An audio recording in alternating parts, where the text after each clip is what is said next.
अस्सलाम वालेकुम रहमतुल्लाहि वबरकातुहू। Hi hello welcome to my channel అండి। ఎప్పుడైనా కానీ సరే మన ఇంటికి చుట్టాలు వచ్చినా కానీ సరే లేదంటే మనకు వండే ఓపిక లేనప్పుడైనా కానీ సరే ఇలాగా మనము 1 కేజీ 2 కేజీలు చికెన్ పచ్చడి అనేది చేసి పెట్టుకున్నాం అనుకోండి। ఎప్పుడైనా మన కొట్లో బాగలేకపోయినా కానీ సరే మనకు ఈ రెసిపీ మనం చేసి పెట్టుకుంటే గనుక అప్పటికప్పుడు వేడివేడిగా కొద్దిగా అన్నం చేసుకొని పెట్టుకొని ఈ పచ్చడి వేసుకొని కలుపుకొని తింటూ ఉంటే ఇంకా ఏ కూరలతో పని లేదు, ఏ పప్పులతో పని లేదండి।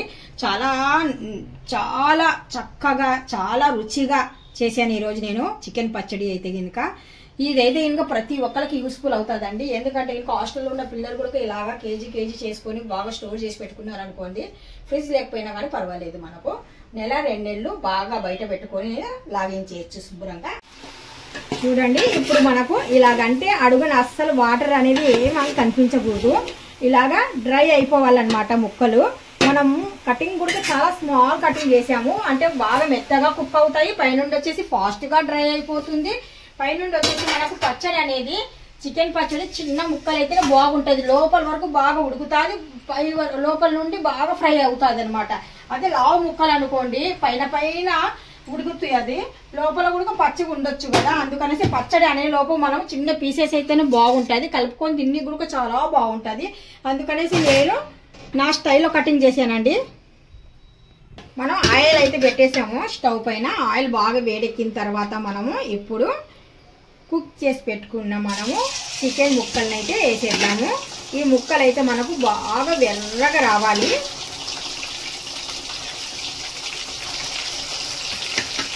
వీలైనంత వరకు వేసేద్దాము।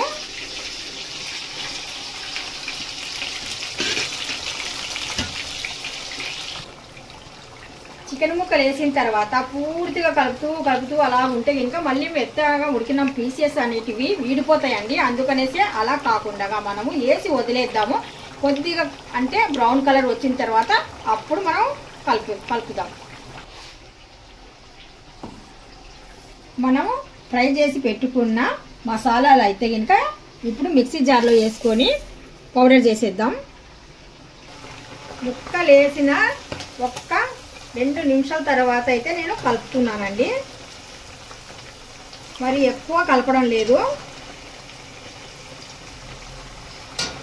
ఇవి బాగా టైం పడుతుంది, ఇవి బాగా ఎర్రగా వేయగలంటే కనుక కొద్దిగా బాగా టైం పడుతుంది, అది కూడా మనం కొద్దిగా అయితే వేయలేదు, ఇంచుమించు కేజీ అన్నీ ఒకటేసారి వేసేసాను నేను, తెచ్చింది 2 కేజీలు, ఆ 2 కేజీలలో ఇక్కడ సగం పెట్టుకున్నాను, అంటే 10 సార్లు ఎవరు అంటే ఫ్రై చేసుకుంటుంటారు, ఒకసారి అయిపోవాలి అనేసి నూనె కూడా బాగా నిండుగేసి బాగా ఫ్రై చేసేద్దాము, 2 ట్రిప్పులకు అయిపోయినట్టుగా చూసుకుంటున్నాను। చూస్తున్నారు కదా మనకి ఇంత మంచి బ్రౌన్ కలర్ వచ్చిన తర్వాత మనము ఇంకా ఇవి బయటికి తీసేయడమే।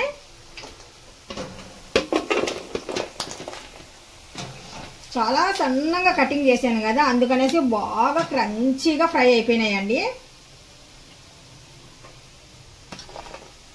చిన్నవైనా కానీ సరే మనం ఎక్కువసేపు కలపకుండా అలాగా బాగా నెమ్మదిగా ఫ్రై చేసాం కదా, అందుకనేసి ఇవి చిన్న పీసెస్ అయినా కానీ సరే పగిలిపోకుండా ఇరిగిపోకుండా పొడి అవ్వకుండా చక్కగా ముక్కలు కిందికి వచ్చాయి మనకు। ఇంకా మిగతావి కూడా మనం సేమ్ ఇలాగే ఫ్రై చేసేద్దాము, అది కూడా హై పెట్టేసి మిగతావన్నీ వేసేస్తున్నాను। చూస్తున్నారు కదా 2 కేజీలు మీ ఎదురుగానే బాయిల్ చేశాను, మొత్తానికి బాయిల్ అయిన తర్వాత తగ్గిపోతాయి, మళ్ళీ ఫ్రై చేసిన తర్వాత తగ్గిపోతాయి ముక్కలు।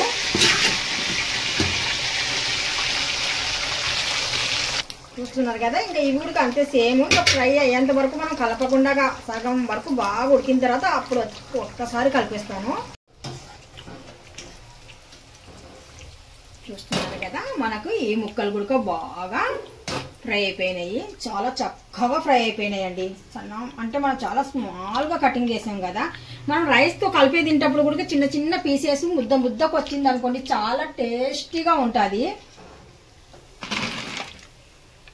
అదే పెద్ద సైజ్ అనుకోండి మనం పళ్ళతో లాగాలా చెయ్యాలా ఇబ్బంది పడిపోతారు పిల్లలు కూడా బాగా నచ్చుతుంది ఇలాగైతే చిన్న పీసెస్ అయితే।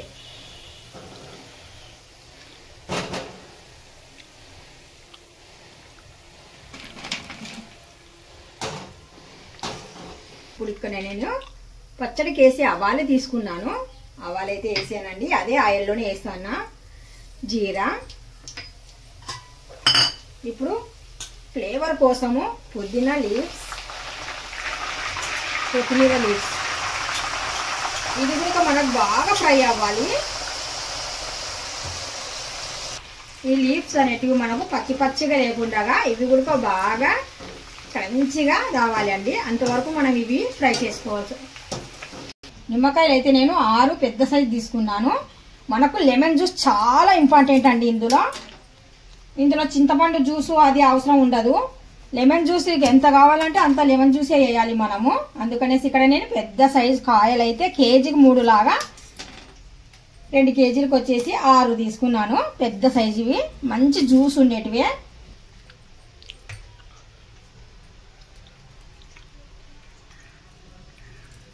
మనకు ఫ్రై అయిపోయిందండి. పుదీనాను కొత్తిమీర ఇంత మంచిగా పైనుండి వచ్చేసి జీరా ఆవాలు ఇవి వేసాం మనము. మంచి ఫ్లేవర్ వచ్చేసింది. బాగా ఫ్రై అయిపోయింది. చివర్లో ఉన్నాం ఇంకా. ఇప్పుడు చివర్లో అంటే ఇంకా ఎండుమిర్చి కూడా ఇంపార్టెంట్గా వేస్తున్నా నేను. ఆ ఎండుమిర్చి అయితే కనుక మీరు అలాగే వేయకండి, పట్టుమని పేలుతాయి. ఎందుకంటే నేను కటింగ్ చేశాను, మధ్యలో హోల్ పెట్టేశాను అనమాట. అది కూడా చెప్పాలి కదా. పాపం మరి తెలియక మీరు అలాగే వేసారనుకోండి, పట్టని పగులుతాయి. అంత నూనెలో వేస్తే. తక్కువ నూనెలో వేస్తే కనుక పెద్ద ప్రమాదం ఉండదు, కానీ ఎక్కువ నూనెలో వేస్తే కనుక పేలుతాయి అనమాట. మిర్చి చిన్న ఘాట్లు అయితే పెట్టాను నేను ఆ మిర్చికి. స్టవ్ అయితే ఇంకా ఆపేసానండి. స్టవ్ ఆపిన తర్వాత ఇప్పుడు మనము తీసి పెట్టుకున్న చికెన్ పీసెస్ అయితే ఇంకా ఇందులో యాడ్ చేస్తున్నాను.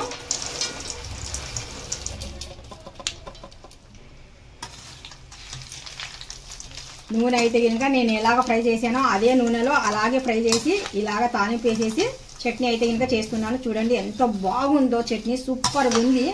ఎక్సలెంట్. Keep it up.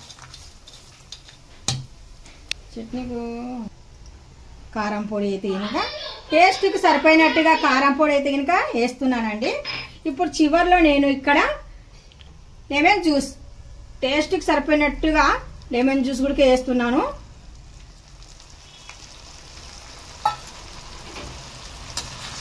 వేడి నూనె కదా, అందుకనేసి లెమన్ జ్యూస్ అనేది మనకు మరుగుతుంది అనమాట.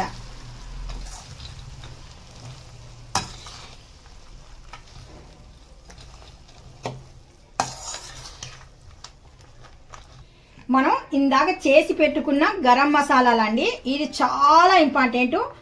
ఇది కొద్ది నూనె చల్లగైన తర్వాత కలుపుతున్నాను అనమాట మసాలాలలో. పొట్టు తీయకుండా ఎల్లుల్లిపాయలు కూడా ఇందులో యాడ్ చేసేసి లావుగా పేస్ట్ చేసి తీసుకొని వస్తాను. చూస్తున్నారు కదా, ఎల్లుల్లిపాయ మనం పొట్టుతో సహా కచ్చాబచ్చాగా దంచామండి. ఇలా దంచిన తర్వాత మనం ఇందులో యాడ్ చేసేస్తున్నాము. ఇప్పుడు కలిపి పెట్టుకున్న మసాలాలు మొత్తానికైతే బాగా కలిపేద్దామండి. ఇప్పుడు మన గ్రేవీ అనేది చక్కగా కనిపించేస్తుంది. మంచి ఫ్లేవర్ అండి, చాలా మంచి ఫ్లేవరు. ఎప్పుడైనా కానీ సరే మన ఇంటికి ఎవరైనా చుట్టాలు వచ్చినా కానీ సరే ఇలాంటి పచ్చడి చేసి పెట్టుకున్నాం అనుకోండి, చాలా బాగుంటుంది. చక్కగా ఒకసారి బాగా కలిపేద్దాము.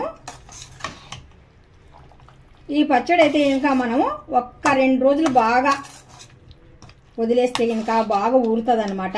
నూనెల్లా పైకి తేలుతుంది, ముక్కలల్లా కిందికి వెళ్ళిపోతాయి.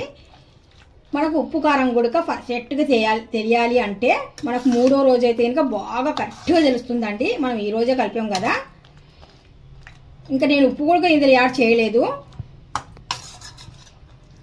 చూస్తున్నారు కదా, ఇంత చక్కటి పచ్చడి. అసలు ఎప్పుడైనా కానీ సరే అర్జెంటుగా మన ఇంట్లో ఏదన్నా కానీ సరే వండుకునిక టైం లేదనుకోండి, లేదంటే ఎవరైనా మన ఇంటికి చుట్టాలు బంధువులు వచ్చారనుకోండి, గాబర పడకుండా ఇంత పప్పన్నం చేసైనా కానీ సరే ఈ పచ్చడి పెట్టేయచ్చు, చక్కగా తినేస్తారు. ఈ రెసిపీ మీకు ఎలాగనిపించింది? ఈ రెసిపీ జస్ట్ నచ్చినట్టుగా అయితే లైక్ అయితే చేయండి అబ్బా.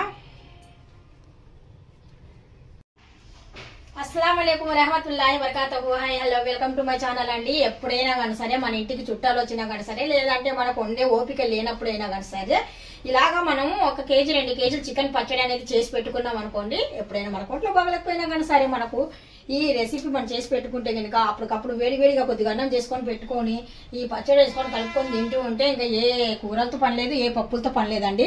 చాలా చాలా చక్కగా చాలా రుచిగా చేశాను ఈరోజు నేను చికెన్ పచ్చడి అయితే కనుక. ఇదైతే ఇంకా ప్రతి ఒక్కరికి యూస్ఫుల్ అవుతుందండి. ఎందుకంటే ఇంకా హాస్టల్లో ఉన్న పిల్లలు కూడా ఇలాగా కేజీ చేసుకొని బాగా స్టోర్ చేసి పెట్టుకున్నారు అనుకోండి, ఫ్రిడ్జ్ లేకపోయినా కానీ పర్వాలేదు, మనకు నెల 2 నెలలు బాగా బయట పెట్టుకొని లాగించేయచ్చు శుభ్రంగా. అయితే ఇప్పుడు టేస్ట్ ఎలా ఉందో అది కూడా చూడాలి కదా మనం. ఇప్పుడు టేస్ట్ ఎలా ఉందో చూసి చెప్తాను. ఇందాక నేను చికెన్ తీసిన ప్లేట్ అండి, అందుకనేసి ఇదే ప్లేట్లోనే నేను చూపిస్తున్నాను వేసుకొని.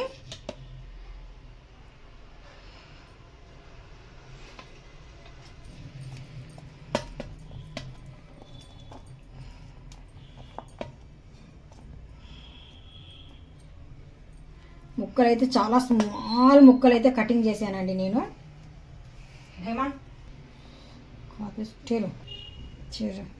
బాగా కమ్మగా కలుపుకొని ఇప్పుడు టేస్ట్ అయితే చెప్తున్నానండి ఎలాగుంది ఏంటి అనేది.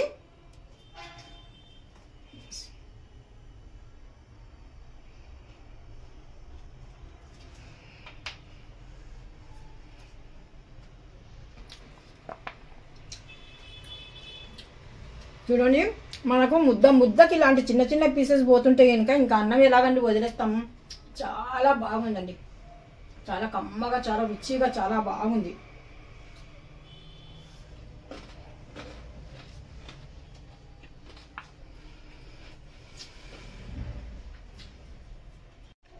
ఈ రెసిపీ మీకు నచ్చినట్టుగా అయితే కనుక జస్ట్ లైక్ అయితే చేయండి. లైక్ చేయండి, షేర్ చేయండి, కామెంట్ చేయండి, సబ్స్క్రైబ్ అసలు మర్చిపోకండి. Thank you so much. ఇంకా ఇలాంటి రెసిపీలతో మేము ముందుకు వస్తాము.